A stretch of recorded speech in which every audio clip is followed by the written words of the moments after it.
Eu falsifiquei a patrística para promover o papado?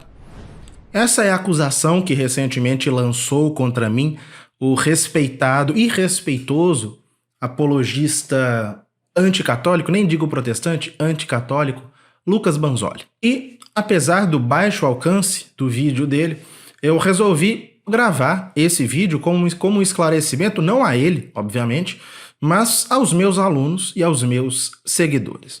O contexto foi o seguinte: eu disponibilizei gratuitamente aqui no canal um curso em 4 aulas, tratando do papado nos 5 primeiros séculos. Nele, eu recorri a 155 citações de escritores eclesiásticos dos primeiros séculos que demonstram, ao menos a meu ver, a doutrina católica sobre o papado. No entanto, na primeira aula, eu fiz uma citação da História Eclesiástica de Eusébio de Cesareia e fui acusado de falsificá-la. Trata-se do livro 2, capítulo 14, da História Eclesiástica e do qual eu extraí o seguinte trecho. Pela palavra da pregação salutar, Pedro foi o primeiro a abrir a porta do reino dos céus na cidade de Roma pelas chaves do seu evangelho. E Lucas Banzoli, em um vídeo recente, demonstrou muito respeitosa e urbanamente, como é de seu feitio, o meu equívoco. De fato, tal citação não se encontra na História Eclesiástica de Eusébio, ao menos não nas versões gregas que têm sido geralmente utilizadas como base das traduções mais recentes da História Eclesiástica. Se encontra, na verdade, uma versão latina mais antiga, provavelmente baseada na tradução de Rufino, na qual se lê: Salutares inquit predicationes verbo primus in urbi Roma evangelii sui, claribus iannum reni celestis aperuit.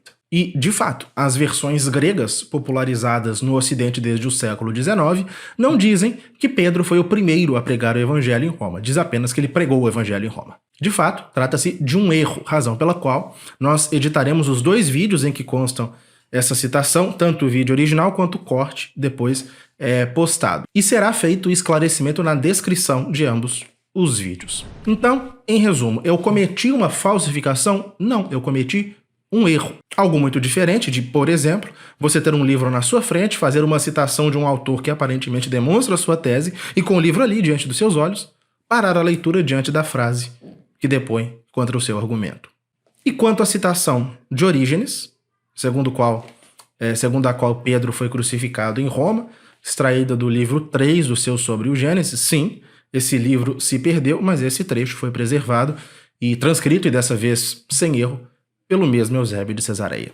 Bom, eu fico feliz que de 155 citações feitas no curso, apenas uma tenha figurado como equivocada, ainda que, de qualquer modo, minutos antes dessa citação de Eusébio, eu tenha dito o seguinte.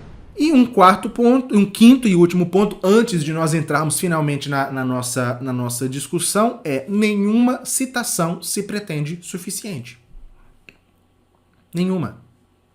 Então, não é atacando uma citação, ou 2, ou 3, ou 4 que o edifício rui. Não, porque nós não estamos aqui depositando todas as nossas fichas em um ou outro dito, por mais importante e por mais claro que ele seja. Mas no conjunto.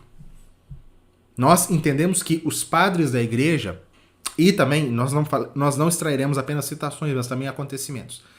Os padres da igreja e os acontecimentos que a história nos legou, eles têm o valor de testemunho da fé do seu tempo.